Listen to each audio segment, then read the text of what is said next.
9 triliun rupiah dalam catatan Forbes. Ia mengendalikan grup First Resources. Secara umum, keluarga Fangiono memiliki 20 perusahaan di Sumatera, 32 perusahaan di Kalimantan, 1 di Jakarta, 2 di Singapura, dan 25 perusahaan di Papua.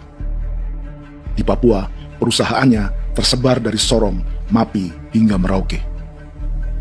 Para politikus dan pejabat Indonesia terus membesarkan konglomerasi, meski Martias Fangiono pernah divonis 1,5 tahun penjara karena kasus pembalakan liar dan kebun sawit ilegal tahun 2007. Sementara tahun 2022, Wilmar terlibat kasus korupsi ekspor minyak sawit dan divonis mengembalikan kerugian negara 11,8 triliun rupiah. Tumpukan uang ini disebut sebagai pembayaran dari grup Wilmar yang diterima secara simbolis oleh Presiden Prabowo pada Juni 2025 lalu. Tapi peran raksasa biodiesel dan bioetanol dunia ini belum akan surut di Indonesia. Bahkan sebaliknya. Sebuah dokumen presentasi bisnis dari Wilmar International Limited pada tahun 2010 ini bisa menjadi petunjuk. Presentasi ini bagian dari proses pembelian 100% saham raksasa tebu Australia, Sucrogen. Dalam presentasi ini, Wilmar mengaku ditawari konsesi lahan 200.000 hektar di Papua, atau dulu disebut Irian Jaya, untuk menanam tebu. Dengan penerbangan hanya 2,5 jam dari kantor Sucrogen di kota Townsville ke Merauke, Wilmar akan mengawinkan bisnis gula dan bioetanolnya menjadi pemain dunia. Dan lokasi yang diincar oleh Wilmar adalah distrik Ilwayap di Merauke, kampung halaman Yasinta Moiwen.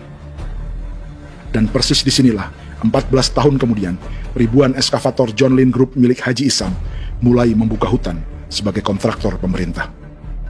Presentasi dan gagasan ini dibuat oleh Wilmar pada Juli tahun 2010. Sebulan kemudian, Agustus 2010, pemerintah Presiden Susilo Bambang Yudhoyono meluncurkan proyek Lumbung Pangan dan Energi Merauke atau Merauke Integrated Food and Energy Estate. Targetnya membuka lahan 1 juta hektar dalam 5 klaster yang masing-masing 200.000 hektar. Angka yang sama dengan presentasi Wilmar. 5 tahun kemudian, 2015, giliran Presiden Joko Widodo yang mau melanjutkan proyek pangan dan energi 1,2 juta hektar. Menjelang pensiun sebagai presiden, Jokowi kembali menggencarkan proyek ini dan melibatkan Prabowo sebagai Menteri Pertahanan. Jokowi lalu mendukung Prabowo sebagai presiden berpasangan dengan anaknya, Gibran Rakabuming Raka sebagai wakil presiden. Kini, setelah menjadi presiden, giliran Prabowo yang melanjutkan proyek bioetanol dan biodiesel dengan memobilisasi militer dan melibatkan pejabat-pejabat yang juga para elit partai koalisinya.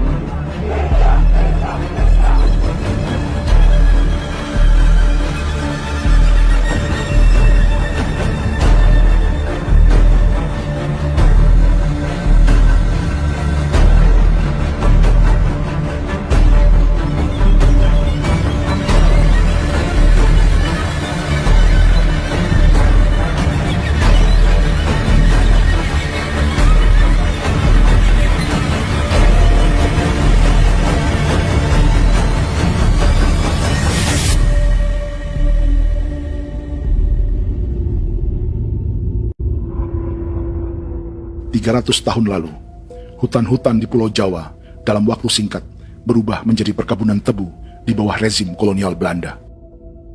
Orang Jawa menjadi buruh dan petaninya dipaksa menanam tebu. Dari kolonialisme dan politik tanam paksa itu, Belanda memperkaya negara dan para investornya.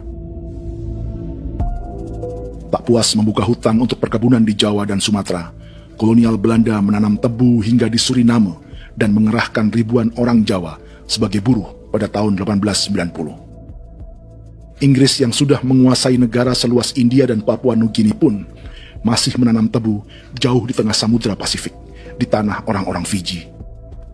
Lalu memindahkan puluhan ribu orang India menjadi buruh di sana.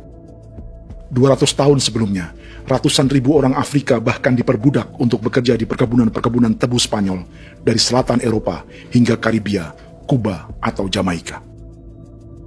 Jika dulu tebu menjadi gula atau emas putih, kini cerita kolonialisme tebu berlanjut di Papua untuk bahan bakar nabati atau bioetanol. Dan seperti semua cerita tentang kolonialisme, akan ada yang berpesta dan ada yang membayar. Dalam setiap cerita pesta kolonialisme, baik di Jawa, Karibia, atau di Papua, selalu melibatkan para elit lokal, dari pejabat, perwira, hingga agamawan. Tapi dalam setiap kolonialisme, juga selalu ada cerita tentang mereka yang mempertahankan diri dan melawan.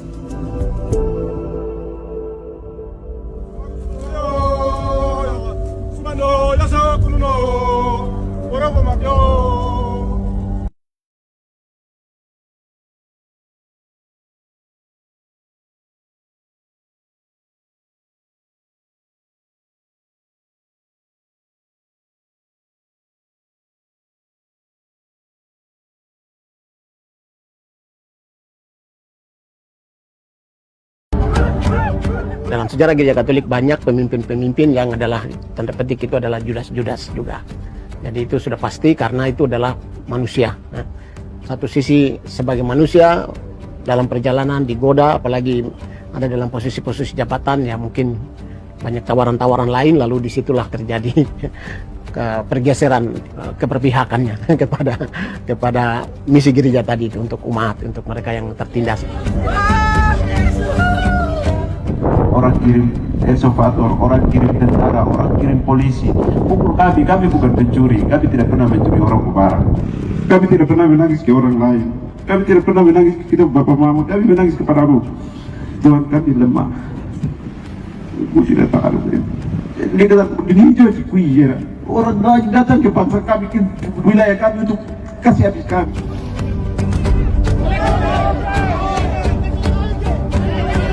Ya Hakimam Dehi, Ya Hakimam Dehi, Bodoh Ya Hadikul Dehi, Bodoh Ya Hadikul Dehi.